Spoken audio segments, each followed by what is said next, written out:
Like this video to support. Join our YouTube family now and never miss out on epic content, entertainment, and surprises. Hit that subscribe button. Let's start. Spoiler alert.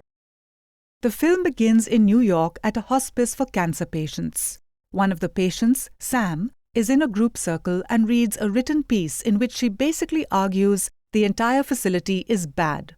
Her only companion is her cat, Frodo, although Reuben, one of the care workers, attempts to befriend Sam. Reuben takes Sam and other patients into the city for an outing, and Sam requests pizza from a certain spot. They watch a children's puppet show, which Sam appears to like at first, but rapidly becomes agitated when something unpleasant occurs during the performance. Sam begins to leave the theatre with Frodo when Reuben informs her that they must return to the hospice. She becomes even more irritated when Reuben insists they return soon and cannot obtain the pizza he promised. When Reuben claims he is simply trying to be a friend, Sam responds coldly that they are not friends before she boards the bus. Sam then finds the other patients crowded in the back of the vehicle, watching and hearing something outside. Military personnel begin to arrive as meteors fall from the sky.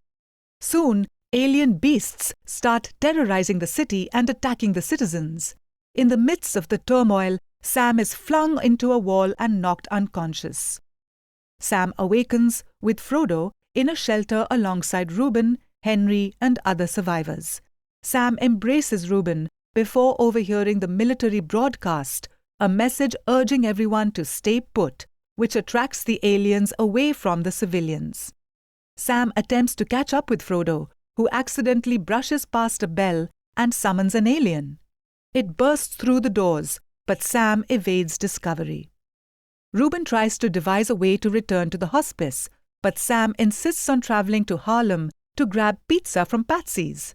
Outside on the top, Sam, Reuben, and Henry watch as the military bombs bridges, restricting access into and out of the city.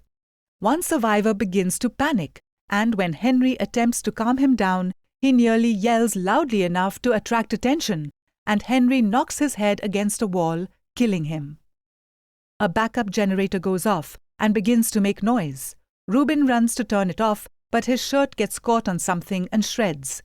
The noise attracts an extraterrestrial who promptly murders Reuben, much to Sam's distress. Sam takes Frodo in the morning and begins his journey to Harlem. On the way, she spots two children and gives them her sweets. They overhear the military announce that boats on the south side of the city are transporting survivors because the beasts are unable to swim. Sam walks in the opposite way of the mob toward the boats, but the size of the crowd knocks the aliens down, sparking another frenzy. Sam nearly gets trampled before sheltering behind a car, but she almost gets crushed before reaching safety.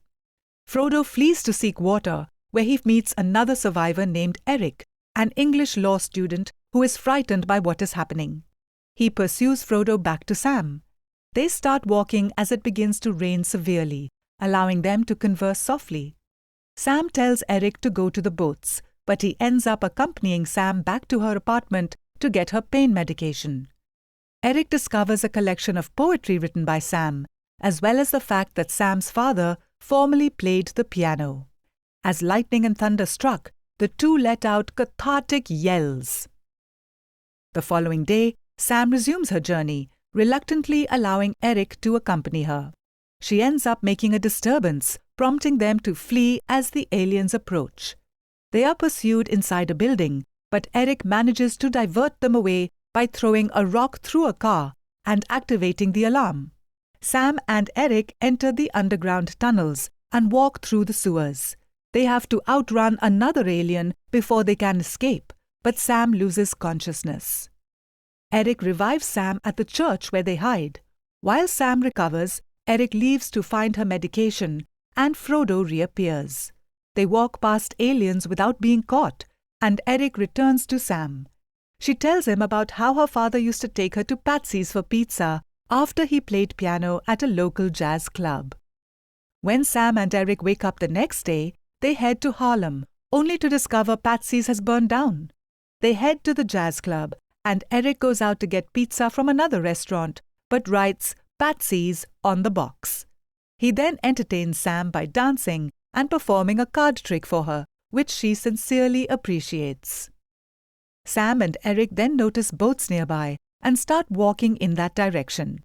Sam hands Eric her jacket and tells him to escape after she pulls a crowbar and starts shattering car windows. The aliens begin sprinting toward her, giving Eric and Frodo a chance to reach the boats. Eric unintentionally kicks a can, attracting the aliens, but he manages to jump into the water and reach the boats, where Henry and others pull him and Frodo aboard. Eric then looks in his pocket and finds a note from Sam, begging him to take care of Frodo and thank him for assisting her and showing her how to live one final time. Sam wanders through the empty streets of Harlem. Sam, knowing she will die soon, takes out her headphones and plays her music loudly. She smiles just as a thing descends behind her. Please make sure that you like, follow, and subscribe to our channel. Check out the other videos if you watched this video all the way through. Cheers.